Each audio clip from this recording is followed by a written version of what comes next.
Bem, pessoal, continuando o nosso curso, a gente vai falar um pouquinho hoje sobre os chamados erros de arredondamento, tá? Então, como eu falei na última aula, a gente vai ter duas classes gerais de erros atreladas a cálculo numérico, né, aos métodos numéricos. Os chamados erros de truncamento, que eles se referem à modelagem matemática do seu problema, é uma outra aula que a gente vai discutir sobre esse assunto, e os chamados erros de arredondamento, que eles são atrelados à representação computacional dos teus valores, certo? E aí vamos lá. O que é uma representação numérica? É a forma como esses valores eles vão ser representados dentro da tua ferramenta que vai realizar os teus cálculos, tá? Essa ferramenta pode ser uma folha de papel, como pode ser um computador ou uma calculadora, desde uma calculadora de padaria, de um smartphone até uma calculadora científica, tá? E a representação numérica ela pode variar de um dispositivo para outro, tá? Uma coisa importante é, para se obter um resultado confiável, a gente precisa ter uma boa representação dos valores que a gente está calculando, certo? Valores mal representados, consequentemente, vão gerar resultados ruins, tá bom? E aí, como é que a gente garante uma boa representação? Imagine que a gente tem duas situações. Eu vou fazer o meu cálculo numérico na mão ou vou utilizar uma calculadora ou um computador, certo? No primeiro caso, um cálculo manual, como é que eu vou garantir uma boa representação dos meus valores? Quanto mais papel e caneta, melhor. Então, se eu tiver mais papel, mais caneta, eu posso ir representando meus valores de maneira cada vez mais fiéis ao valor real desse número, né, em termos de cálculo, tá? Então, se eu preciso representar um valor com 20 cargas decimais, eu vou lá e escrevo no meu papel o valor com 20 cargas decimais. Mas a gente tem que concordar que isso ocupa um espaço muito maior do que um valor representado com 2 casas decimais, tá? E quando a gente utiliza computadores ou outras arquiteturas dedicadas à realização de cálculos, como uma calculadora científica, tá? A gente vai precisar de uma quantidade mínima de memória para poder armazenar os valores que a gente está calculando, certo?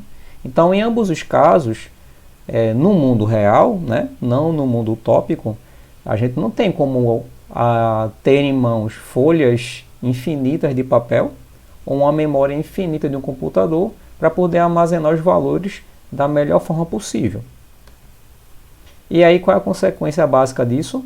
Uma representação limitada de valores vai gerar o conjunto de erros chamado de erros de arredondamento. Por quê?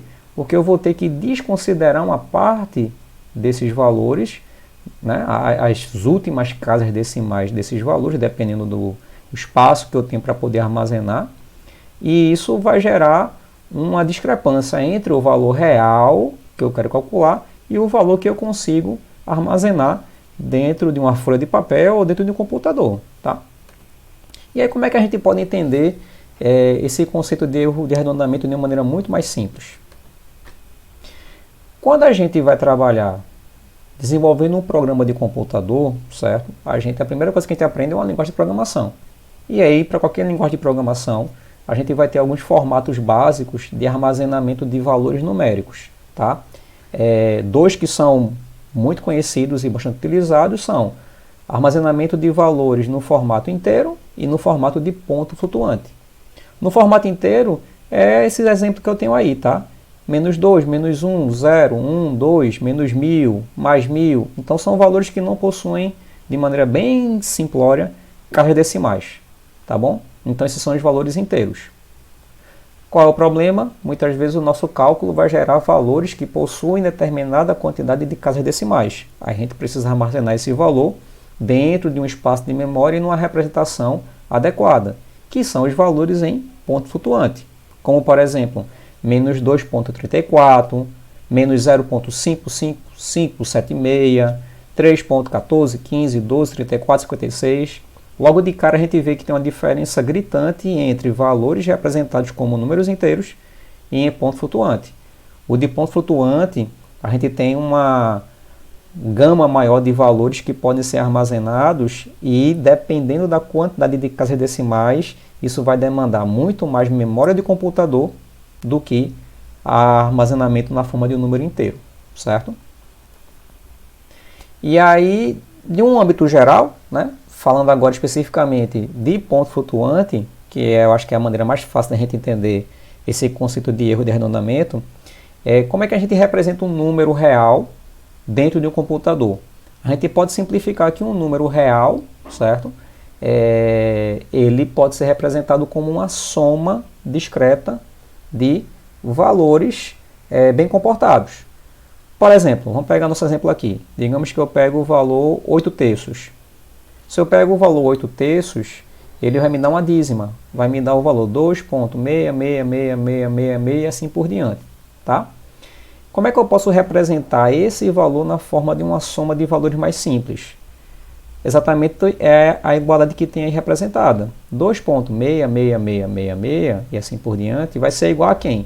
A 2 sobre 10 elevado à primeira, mais 6 sobre 12 elevado à segunda, mais 6 sobre 12 elevado à terceira e assim por diante. Tudo isso multiplicado por 10 à primeira. Se você pega o primeiro valor, que é o 2 sobre 10 à primeira, isso multiplicado por 10 à primeira vai dar quem? 2. Se eu pego 6 sobre 10 elevado à segunda, isso vai me dar 0,06. Se eu multiplico por 10, vai me dar 0,6 e assim por diante. O que é que eu estou fazendo? Simplesmente mudando a representação. Peguei o meu valor lá, 2,66666, e estou representando ele na forma de uma soma de valores mais simples. Tá? Na prática, o que é que acontece? O valor é armazenado numa quantidade finita de memória. E isso leva a uma representação aproximada do nosso valor. Se a gente pega o nosso exemplo, o que é que eu posso fazer? Eu posso, por exemplo, ao invés de representar a minha dízima como sendo uma soma infinita de valores mais simples, eu posso chegar a dizer, olha, eu só posso representar esse valor utilizando 4 dígitos. Então, o que era uma soma infinita passa a ser uma soma de agora 4 parcelas apenas. 2 sobre 10 à primeira, mais 6 sobre 10 à segunda, mais 6 sobre 10 à terceira, mais 6 sobre 10 à quarta, tudo isso vezes 10 à primeira. Então, o meu valor, que era uma dízima, que tinha uma quantidade infinita de valores representando, né, o 8 sobre 3, agora eu aproximei, está aí o nosso símbolo de aproximação, para 0,2666 vezes 10 à primeira. Isso é uma aproximação e isso resulta no erro de arredondamento, porque todo o restante do meu somatório eu desconsiderei, certo? E aí, como resultado, né, acabei de falar, dizemos que o valor real ele tem a sua representação arredondada para um valor em ponto flutuante. De uma maneira mais simples, a gente pode dizer que um número em ponto flutuante ele é representado por t dígitos decimais, tá? Então aqui, por exemplo, eu vou ter 4 dígitos decimais. 2, 6, 6 e 6, certo? E esse t, ele é denominado de precisão do nosso valor. Quanto maior t, maior a quantidade de casas decimais que eu tenho representando o meu valor, maior a precisão daquele valor. Quanto menor t, menos precisa é a representação do meu valor. De uma maneira bem geral, né, generalizando a nossa representação, a gente pode dizer que qualquer ponto flutuante, qualquer valor em ponto flutuante, tá, ele pode ser representado a partir dessa equação geral. Mais ou menos 0 ponto aí, D1, D2, D3, D4, até dt. Lembrando que o t é o número de algarismos significativos, né, que a gente vai utilizar, vezes 10 elevado a um expoente. Nesse caso aqui, para ficar mais simples, a gente está utilizando a base decimal, em 10, tá? Mas eu poderia a base 2, por exemplo. Mas a representação, no âmbito geral, seria a mesma, tá? Isso aí, traduzindo, ficaria, né, naquela forma original. Mais ou menos aí, D1 sobre 10 à primeira, mais D2 sobre 10 à segunda, e assim por diante, até dt sobre 10 elevado a t, vezes 10 elevado a e, tá? O meu x aí, tá? Ele representa o valor real, aquele ali, ó, x, né? Aplicado essa função de ponto flutuante, função de conversão, é o meu valor real, que eu estou agora traduzindo numa representação mais sistemática, né? Mais quadradinha, vamos dizer assim. O meu DI, certo? Representa os valores em cada posição decimal e o E representa o nosso expoente, tá? Então, dependendo do valor, esse expoente ele pode mudar. Não obrigatoriamente ele vai ser igual a 1, como foi no primeiro exemplo, certo? Então, ó, puxando de novo o nosso exemplo anterior, está aí a nossa representação. O 8 sobre 3 ele vai dar um valor aproximado de 0,2666 vezes 10 a primeira. Então, a gente tem que, nesse caso, T é igual a 4 e meu E, que é o expoente ali, vai ser igual a 1. Mas, como eu falei, o valor de E não obrigatoriamente sempre é igual a 1, até porque eu posso, como o nome diz, né, é um ponto flutuante, eu posso deslocar, eu posso flutuar esse ponto para ter o mesmo valor representado de outra forma. Como, por exemplo, está demonstrado aí, ó, 0,2666 vezes 10 a primeira é a mesma coisa do que 0,02666 vezes 10 a segunda. Só que aí percebam que para poder eu modificar o expoente da minha representação, eu estou modificando também o número de casas decimais. Então, meu T aumentou aí de 4 para 5, tá bom? Olhando essa representação geral aqui, ó, o que é que a gente pode concluir logo de cara? O valor de D, qualquer que seja ele, D1, D2, D3, assim por diante, ele tem que assumir valores dentro de um intervalo pré-determinado, entre 0 e B menos 1, onde B é a nossa base. No nosso sisteminha aqui, B é igual a 10, né? Eu estou pegando todo esse valor, multiplicando por 10 elevado a um expoente. Então, nosso B, nesse caso, é 10, tá? Então, se B é igual a 10, todos os valores decimais ali, né, D1 até DT, eles só podem assumir valores individuais entre 0 e 10 menos 1.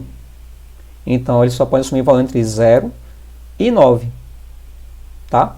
Qualquer valor acima de 9, você está deslocando e gerando mais uma casa decimal. Tá? Então, o meu DI ele vai variar entre 0 e B menos 1. Se eu mudar a base do expoente para 2, por exemplo, os meus valores só vão poder variar entre 0 e 1, que é a representação binária do computador. No nosso caso aqui, a gente está representando numa base decimal, então vai entre 0 e 9, tá bom? Como está aqui. Da mesma forma, o valor do expoente, ele também é limitado a um número finito de valores inteiros, tá? Então, a gente já não trabalha na representação aí do expoente como sendo um valor real, é um valor inteiro, certo? E ele varia entre L e U, onde esse L representa o limite inferior permitido para o expoente e U o limite superior. Ah, mas tem uma formulazinha, nesse caso, quem determina quem é o valor inferior e o superior é a representação computacional, a quantidade de bits de memória que a gente vai utilizar para representar os nossos valores em ponto flutuante. Tá? E aí, para cada representação, esse intervalo LU ele modifica. Tá? Mas no âmbito geral, qual é a consequência dessas representações aqui, nessas restrições de D e de E? O maior valor possível que a gente pode representar em ponto flutuante, dependendo do conjunto de parâmetros, né, vai ser quem? 0,99999, tanto os novos quanto seja o tamanho de T, vezes 10 elevado a U, que isso é aproximadamente menor do que 10 elevado a U. E o menor valor possível vai ser quem? 0,10000 e assim por diante, vezes 10 elevado a L, que isso é aproximadamente 10 elevado a L menos 1. Tá?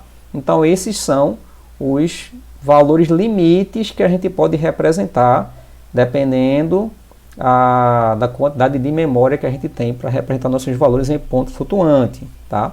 Lembrando que esses valores eles podem ser positivos ou negativos. E aí, do ponto de vista prático, o que é que esses limites de maior valor real possível e menor valor real possível determinam para a gente? Se eu tiver um valor muito superior ao maior valor permitido, esse valor ele vai ser truncado, né? Ele não vai poder ser representado. Então você vai travar ele para o maior valor possível de ser representado. E isso é chamado fenômeno de overflow, tá? Eu estou gerando um erro de arredondamento para o meu limite superior de valor que eu posso representar.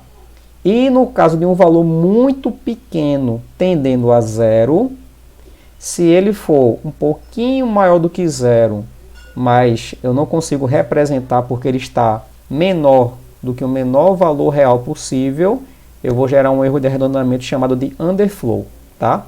Lembrando que tanto o overflow quanto o underflow, isso acontece tanto quando eu, por exemplo, no caso do overflow, quando eu estou indo para valores para mais infinito ou para menos infinito.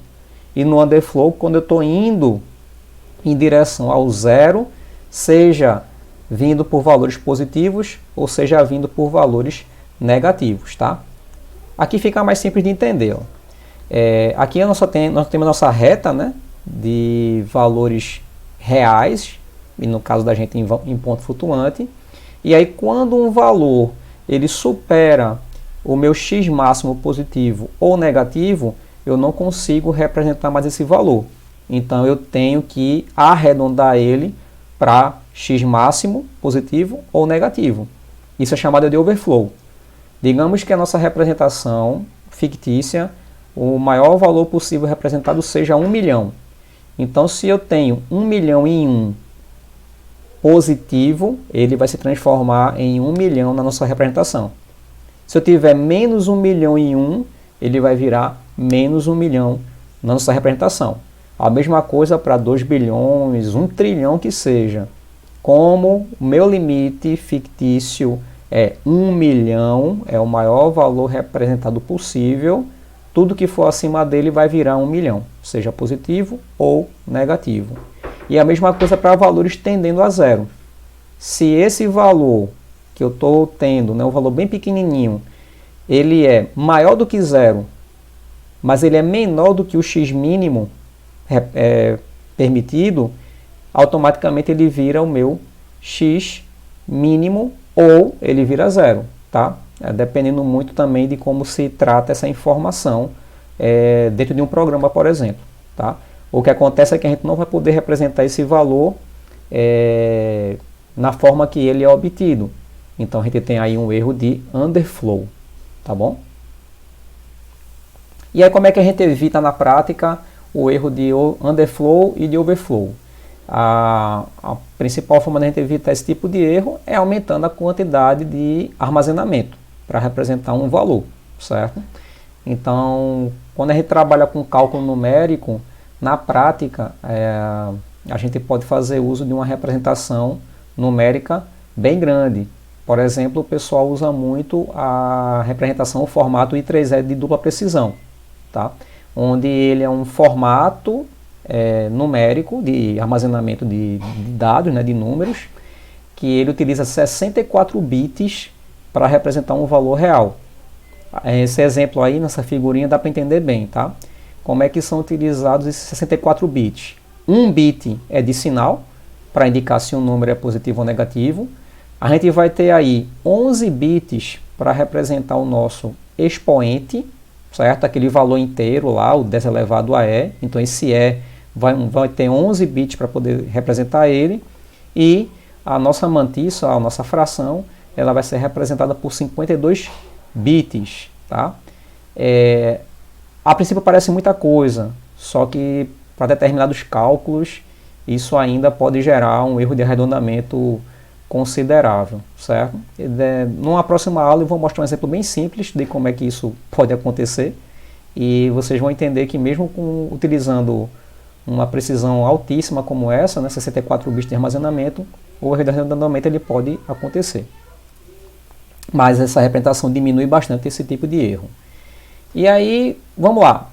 Entendendo o conceito de underflow, eu acho que ainda fica uma pergunta na cabeça. Qual é o menor valor diferente de zero, então, que a gente pode representar por um computador? Em outras palavras, qual é o menor valor que somado a 1 resulta em um valor diferente de 1? Voltando à nossa reguinha aqui, ó, que foi que eu falei? Se eu tiver um valor muito pequeno entre 0 e x mínimo, muito provavelmente esse valor ele não vai ser representado. Ele vai ser arredondado para x mínimo, a não ser que você crave ali o valor de 0, tá? Então, qual é o menor valor que eu posso tá ali gerando como resultado, que somado a 1 dá um valor diferente de 1? Ou seja, qual é a menor representação numérica que meu computador ele vai permitir? A isso a gente chama de epsilon de máquina, tá? O que é que esse epsilon representa? É o menor valor que somado a 1, por exemplo, vai dar um valor diferente de 1. E ele representa a unidade de arredondamento de um computador. E aí, para cada tipo de representação em ponto flutuante, a gente vai ter um valor de epsilon diferente. Aqui, só para vocês terem ideia, são diferentes tipos de precisões de armazenamento de ponto flutuante que a gente pode utilizar em algumas linguagens de programação. E aí vocês vão ter, na última coluna, os valores de epsilon de máquina permitidos para cada representação dessa, tá? Vocês podem ver que dependendo da representação, você vai ter um valor de epsilon bem pequenininho aí, como por exemplo, a representação binary 128.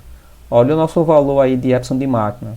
É aproximadamente 9,63, 10 elevado a menos 35. Então, um valor bem pequeno, tá? Mas mesmo assim, pode acontecer da gente gerar os chamados erros de arredondamento, tá bom? A gente fica por aqui. Na próxima aula a gente continua aí com o conteúdo de erros de arredondamento.